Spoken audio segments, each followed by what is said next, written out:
Someone Better by I_am_L on AO3. Episode 4, Chapter 3, First Dinner. Getting Izuku settled in was overwhelming. They had to buy the boy a bed first.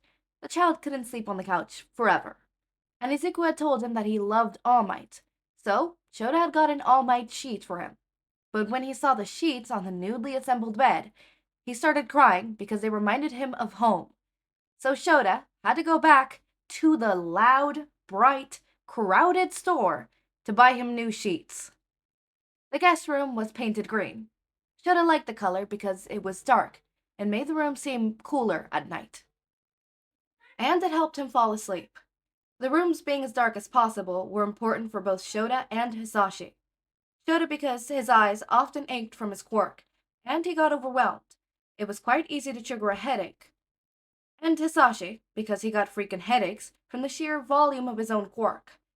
But Izuku didn't like green, because it reminded him of Inko. And whenever he was reminded of Inko, he cried. So Shouta had to go back to the damn store to buy new paint for Izuku's, and after Izuku had so kindly pointed out the color's resemblance to Inko's hair, his own room. Light blue and dark navy.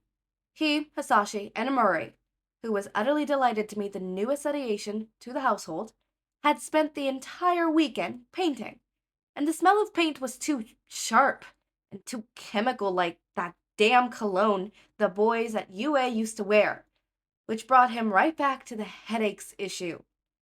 Then, after looking through the child's things, they discovered that Izuku needed new clothes and an armory to put things, so Shouta, Hizashi, and Izuku had to go back to that damn, for God's saken, store to buy him pajamas, jeans, t-shirts, and formal clothing.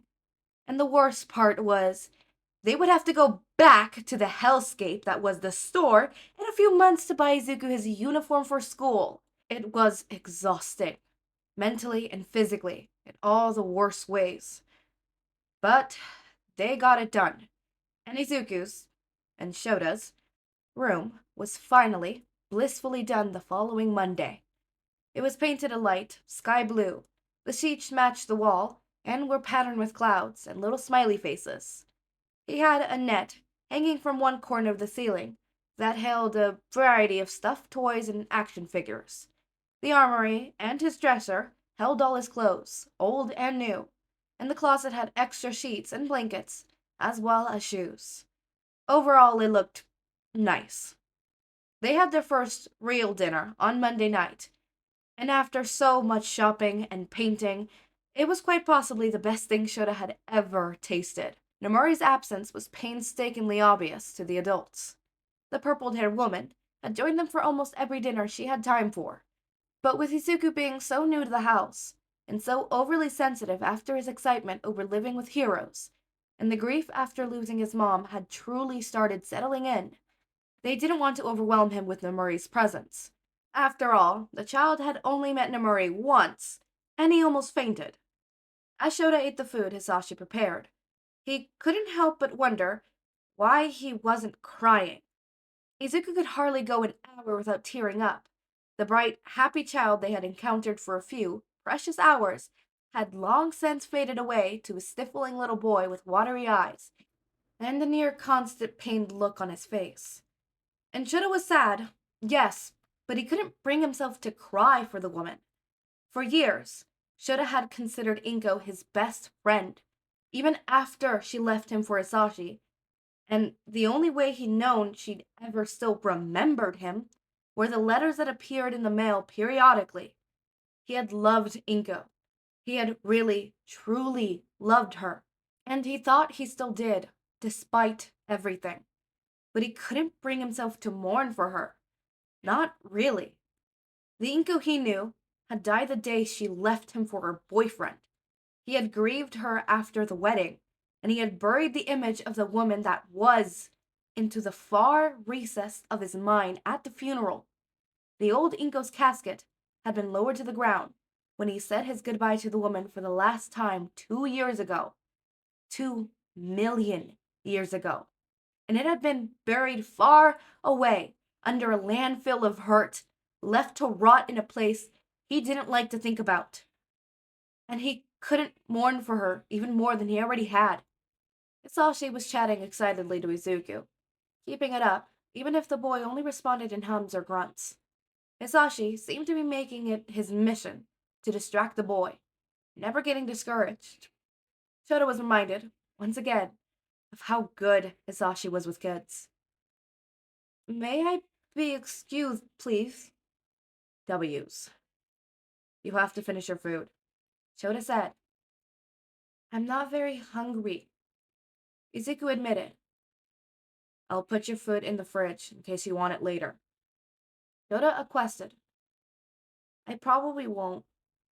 The child seemed to replace every R with a W. I'll put it in the fridge. Izuku nodded, turning over in the chair onto his belly and sliding to the floor. Are you going to sleep? Hizashi called after him. Yeah. Izuku called from down the hall, and it sounded a little choked. We'll see you in the morning, little listener. Hizashi called. His response was the door to Izuku's room clicking shut. He's crying. Shouta noted. His mother just died. Hizashi responded, taking another bite of his food. He was the one that found her after she... Shouta cleared his throat. I know, Sho. I read the file. I really am sorry. I'm not sure how this will affect him. We could look into psychiatrists, if he needs them. Needs someone to talk to. Holding stuff like that isn't healthy, is it? No. Hizashi said. It's actually pretty bad for you. Talking about what's bothering you is supposed to make things easier. He took a sip of the water. Do you need to talk about things? Did he? His sister had died. He could talk about that. Probably needed to. Or about Inko leaving. About his parents leaving. That hadn't really been addressed, had it? This isn't about me. Shouta finally said. This shouldn't be about me. We're talking about the kid now. Sho, there's no shame in talking about what's bothering you. We need to talk to Izuku. Shouta said. Soon. Not tonight, but tomorrow.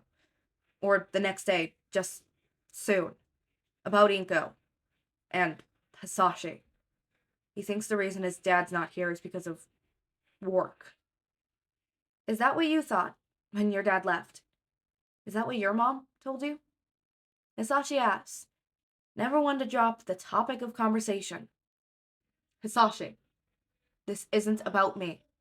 Shouta said, I dealt with my problems years ago. Focus on the bigger issue here. So, your problems aren't important. Is that it? Hizashi asked.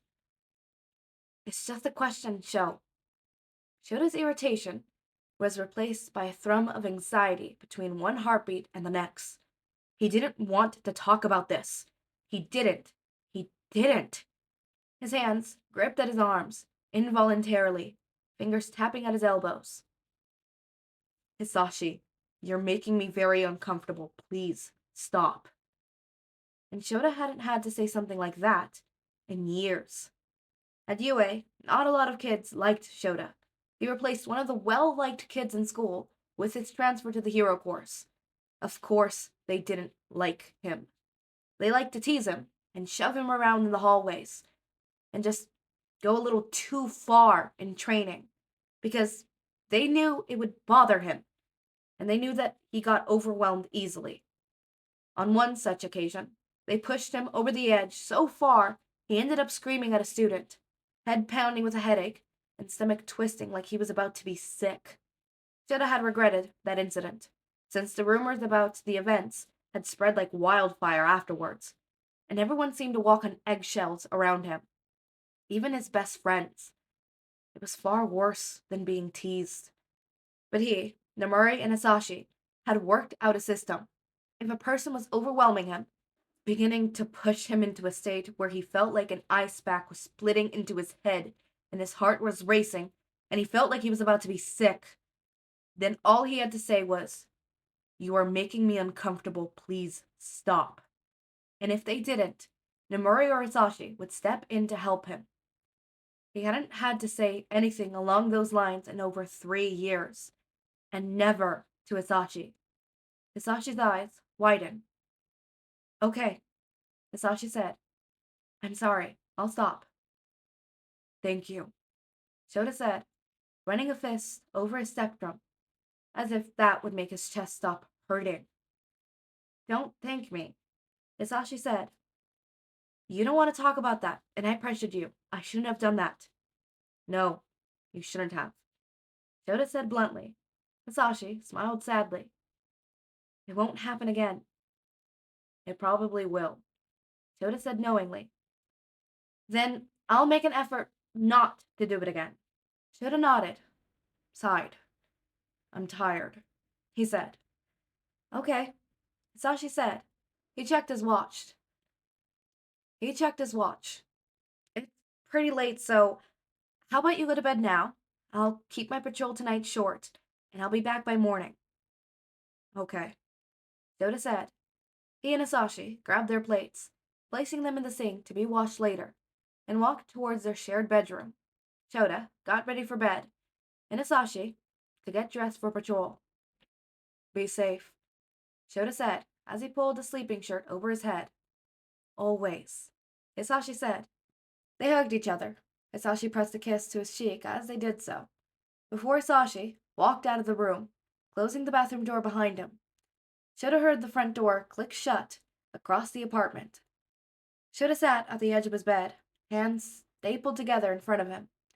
The aching in his chest was gone now, only sleepiness pulling at his eyelids. So that, admittedly, was fairly normal. It was only 8. Was Izuku asleep yet? He stood up quickly, shaking the jitters out of his hands, and walking to Izuku's room across the hall. He eased the door open, slowly, hinges creaking. "Are you asleep?" Shouta called. He got a sniffle in response. Awake and crying. The night was going splendid. "Would you like water?" "Yeah," Izuku said, after a moment of silence. Shouta walked away from the room, returning a moment later with a small bottle of cold water, which he opened before handing it to the child. "Drink. Crying makes you dehydrated, and it'll help you sleep." Izuku nodded, taking a small sip of the water. "Where's Sashi?" Izuku asked between sips of water. "Patrol," Shouta said. "I was about to go to bed, but I thought I should check up on you, so I did." "Thank you," Izuku said. Shouta frowned. "Don't thank me for looking after you," Shouta said. Izuku blinked. "Okay." There were still tear tracks on his face. "You should probably wipe your face." Izuku wiped his face with the long sleeves of his pajamas. "Better. Are you tired, or did you just leave because you needed to?" Izuku shrugged. Shouta nodded. "I'm tired," Shouta said. Izuku looked guilty for a moment. "But I can't sleep until you sleep, so I'll read to you." Isn't that what parents did in the movies? His parents had never read to him, but maybe it would help Izuku get to sleep. Or would he start crying again? "What books do you like?" Shouta asked before he started questioning his choices more. "Comics," Izuku said. "I do not think it's possible to read a comic book out loud," Shouta said. "I think Hizashi has children's books. He likes to read them at hospitals. I'll look for them." They walked out of the room, stiffly, returning a few minutes later with a book about a tortoise and a hare. "I like this one." They read together.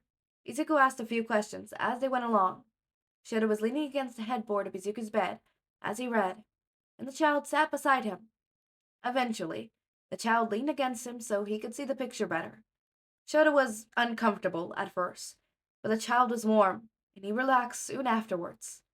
It didn't take long for Izuku to fall asleep, leaning heavily against Shota's side, the pro hero's arms pinned under the child. He sighed. He couldn't move now. Not after just getting the kid to sleep. He put the book aside, looking at the ceiling. Hizashi would free him when he got home. Probably. Izuku's hair was long. He'd have to take the boy to get it trimmed, at some point. His eyelids felt heavier, like they had before he got into Izuku's room. It wouldn't hurt to rest his eyes for a bit, just until Hizashi got home.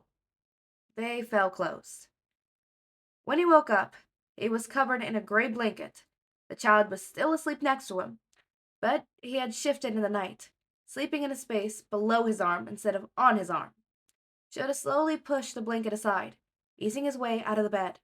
When he opened the door, he heard something clunking around in the kitchen. Hizashi was fiddling around in the space, dishing up plates. What is it? Shouta asked, grabbing a mug from the cabinet for coffee.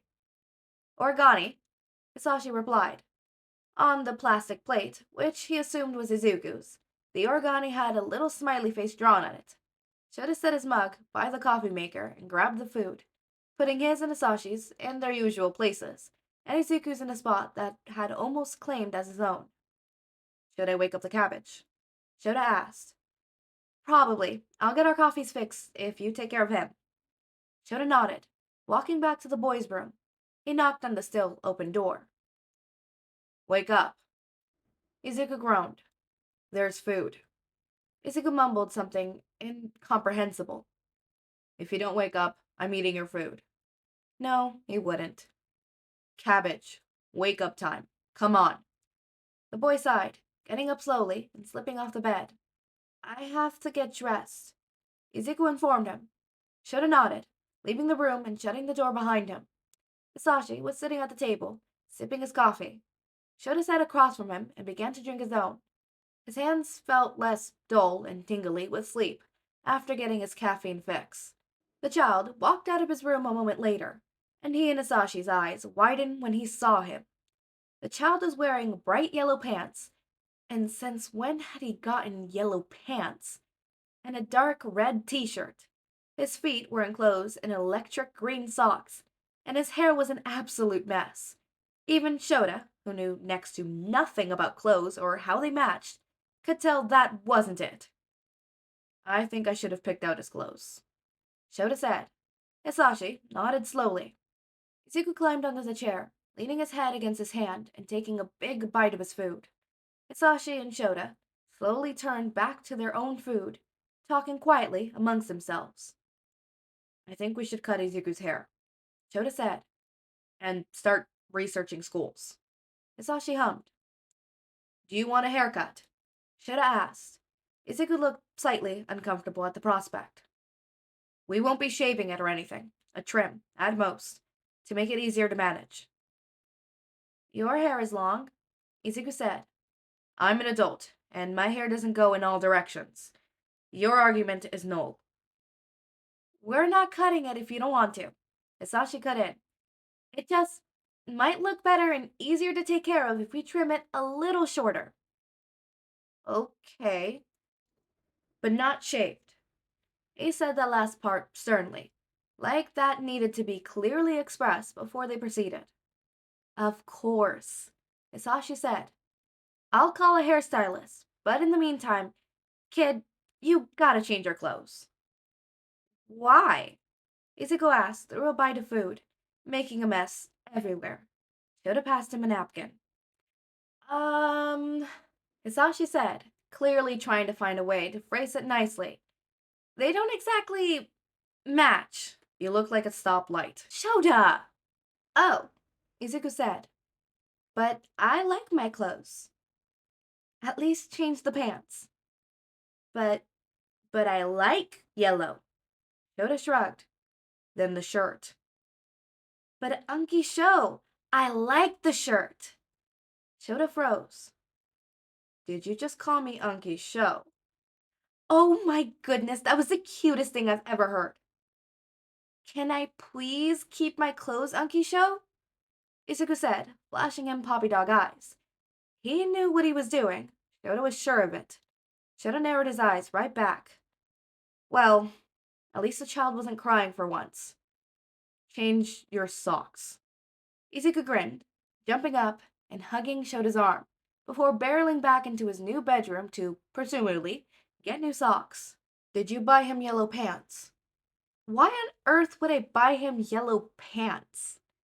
Showed aside. It's too early for this. Set an appointment with a hairdresser, please. Hizashi pulled out his phone just as Izuku came back into the room, this time merely wearing black socks, to finish his breakfast. The phone call lasted a good 5 minutes before Hizashi hung up, smiling. We've got you scheduled for 2 hours from now, little listener, Hizashi said. How about you go and brush your teeth and then we can watch a movie until it's time to go, yeah? Izuku nodded, quickly eating the last bits of his food, before walking back down the hallway to the bathroom. Do you mind combing his hair while I do the dishes, Sho? Hizashi asked. We can't take him to the hairdresser with his hair all tangled up. Shouta nodded, standing up. He knocked on the bathroom door before entering. Izuku was sitting on the sink so he could see the mirror above when he brushed his teeth, precautiously sitting to the edge. I've got to brush your hair, Shouta said. Izuku spat out his toothpaste. This one's non-negotiable, Cabbage. My head hurts when people brush it, Izuku said. Shouta sighed. I know. I'll try not to yank it, okay? I know it hurts. My mommy said I'm tender-headed, Izuku said. You probably are, Shouta replied. I don't know about Inko, but it used to take a lot of trouble to get my hair brushed when I was your age. Still hurts a lot, but I'll try to be careful. Okay, kid? Izuku nodded. He turned around and faced the mirror, and Shouta stood beside him. He sprayed a superlist of water onto the boy's hair and tried to carefully run a comb through the small sections of hair rather than trying to run a brush through the entire thing, stopping when he saw the child wince in the mirror. You're good at this, Izuku said. My mommy had to hurry a lot to get to work, so it always pulled and hurt me. Shouta winced. He remembered a brush tearing through his tangled hair, crying at school because the ache in his swollen scalp was notably unbearable, the sound of hair ripping through the bristles of a brush. Yes, I know. It's horrible, isn't it? Your grandmother used to do the same to me, until she started shaving it all off. Oui, oui, Izuku said. When he said it, it sounded a lot like he was trying to say wheelie. I don't remember Grandma much. She went to heaven when I was really little. Shouta sighed. I don't remember much of her either. He combed a tangle out of the last strand. Done. Do you need help getting down? Shouta said, putting the comb and spray bottle back into its original places. Yes, please. Shouta grabbed the boy under his armpits and hauled him down from the counter, settling him down on the ground carefully. He wasn't sure how adorable children were. Thank you, Unky Sho. Shouta wondered if the child was just going to call him Unky Sho from now on. It's no trouble. The ride to the hairdresser wasn't a long one, maybe 30 minutes or so, thanks to the traffic in the city. Sure enough for Shouta and Hizashi to get there and get back quickly before Shota's patrol shift. Izuku became friends with the hairdresser immediately. Hizashi's hairdresser was a petite woman with purple and blue hair dye cut into a pixie cut, and tattoos that rang up the expenses of her arms. She was funny to adults and children, and she didn't try to patronize Izuku because he was so young. Shouta thought he would have liked to have her as his hairdresser, had he not cut his own hair himself. When they told her they just wanted a trim for Izuku, she got to work. It was done fairly quickly, since it wasn't that complicated of a haircut. The hairdresser, the cabbage, and Hizashi talked amongst themselves, while Shouta watched her cut Izuku's hair. In a matter of 15 minutes, they had paid the woman, and they were back in the car, heading to a fast food place for a quick bite to eat, before heading home. They got the food through the drive-thru and ate it at the parking lot of the restaurant, Izuku falling asleep in his car seat in the middle of eating. Hizashi, Shouta said while they drove home. Hizashi said, using the turn signal. No one knew. Hizashi blinked at him confusedly. What? When my father left, no one knew. He was already gone so much. We just thought he was off doing whatever he did when he wasn't home. We only realized he left for good when he had been gone for 3 months. Shouta, you don't have to, you asked. Shouta said. And I didn't think my dad left because of work. Because he didn't work. And my mom wasn't home enough to really care enough to sugarcoat things to give me an excuse. That just wasn't how we worked. Oh. Yes. Oh. You said you weren't comfortable talking about that. Why did you? Because I love you. And I want to be honest. Shouta said. And because I didn't want you asking again. The drive home was quiet. Okay, I want to talk about Shouta specifically. And I saw one of you in the comments being like, I'm expecting you to go on a whole rant about how grief affects a child. I'm getting onto that because I've actually been doing a lot of research about how grief impacts a child, right? Which is actually really, really funny. There's subtle little ways that you don't even realize is grief showing in children. Because children express grief in a very different way because they don't have the means to express it. Also, I found out that it's actually better to tell a child that their parent is dead other than just saying like outright saying, hey, they're dead. This person is dead. They'll never, be alive again, right? They're in a different place. If you're religious, you say your religious thing, whatever, point it is, right? The sense is, if you tell a child, oh, they're sleeping for a really, really long time, they're going to compartmentalize that and think that that person's asleep and have that slight hope of that person waking up, which in the long run can hurt and depriment a child. I got this from an actual psychologist who actually told me this. Well, didn't tell me, told my mom, but still. I got the information. But that was really cool and super fun, but this is not the chapter that we're going to talk about that. We're going to talk about Izuku's, and how grief hits Izuku in a different chapter. A chapter that I am not looking forward to, podficking or reading out loud, because I will cry. But I want to talk about Aizawa specifically in his form of grief. He already grieved Inko. In his own way, shape, or form, his Inko, that he loved and cared about, died the day of his parents' funeral. He grieved his whole family that day, right?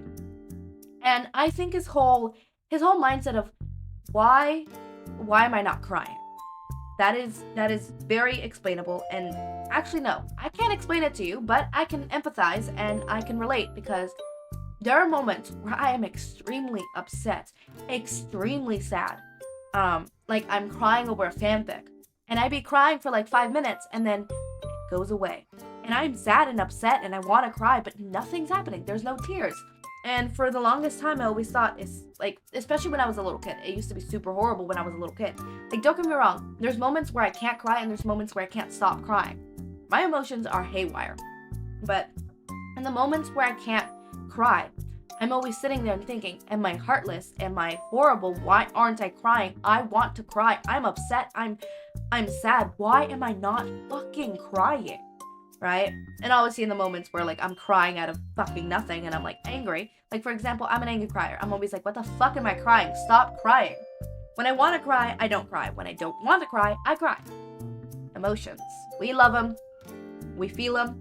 We hate them. But that's something that I relate to Aizawa with. And I want to talk about the boundaries that Aizawa and Hizashi have. Clearly, or like for example, Aizawa's sensitivity to the paint. I want to talk about that for a second. His sensitivity to the paint. I feel that. I feel that. When I have headaches, I normally turn all my lights green. My LED lights. Mainly because I've heard once that green actually helps with headaches. Whether that's true or not, the placebo effect has gone in place. So now if I have a headache, green actually really likes me. So I sit down and I have the green lights and I have the green lights. I've had the green lights literally a couple days ago. We're back to my regular, white LED lights. I'm not anything fancy. Because, I can't do my other favorite color because then I just have them off. So I have to do white. But as I was saying, it's, specifically, I want to go back to what I was saying, their boundaries. It's a very interesting boundary that they have set up in place, which is basically just, hey, I am uncomfortable, stop, right? And Hisashi and Nemuri get in place if the person doesn't stop making him uncomfortable, right? I love that. I wish I could have someone like that. And even if it's directed towards Hisashi and Nemuri, they stop. They know, okay, backing off. And Hisashi's like, hey, I'm sorry, right? I apologize. And I love that. I also love that in the end, Shouta was like, hey, this and this thing. Let me tell you about my dad and him leaving and how it wasn't, like, I didn't think that he left because of work. And Shouta responded, obviously, with the whole, like, why did you tell me? I thought you were uncomfortable with that. Clearly trying to set up, like, okay, you set up this boundary. Why are you going back in this boundary? I want to know, right? Clearly, I would want to know, too. If a significant other of mine set a boundary saying, hey, I don't want to talk about this. But then later down, not even just later down the road, it was literally the next day, right? The significant other then tells me, is it because at the moment you didn't want to talk about it? Because if so, I'm sorry for pushing at the moment. Or is it like, I don't want you to feel as though I pressured you into talking about it, And then I love Shota's response, which is like, because I love you and I wanted to be honest. And because I didn't want you to ask again, right? Which those two might contradict each other, but two things can be true at the same time. He could have said it to be honest with Hisashi because he loves him and he wants him to know, right? And at the same time being like, hey, plus, you won't be asking about it, And I love how they have that boundary, and I love how their relationship is portrayed in this fanfic. It is truly, really, human. It's believable. It's realistic. It's flawed. It's realistic, and they have their flaws, they have their ups, they have their downs, and I love it so much, and you guys are gonna love it. This is one of my favorite fanfics. I'm like rocking myself back and forth. I fucking love this fanfic. I remember I was really hesitant to start this fanfic because the second part was uncompleted, and I'm so glad that I started it anyways. No, I did not start it because the second part was uncompleted. I didn't start it. Why didn't I start it? I think I just had it in one of those back burns where it's like, oh, I'm gonna like do it later, or like, oh, I'll do it later. Oh, I do it later. And also part of me is like, okay, we have an autistic Shouta. I don't want to sit here and read it and be like, oh, I do that. Wait a second. I was in the midst of me like not understanding that, hey, I have a lot of signs of autism. So I was very much in denial at that phase. So I was like, I don't want to read this and be like, oh, I do this.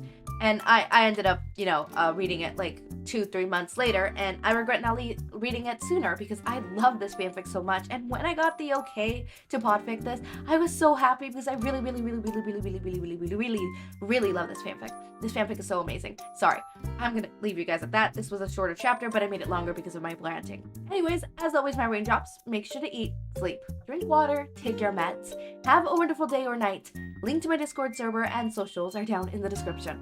Subscribe to see more of my content, and thank you so much for watching.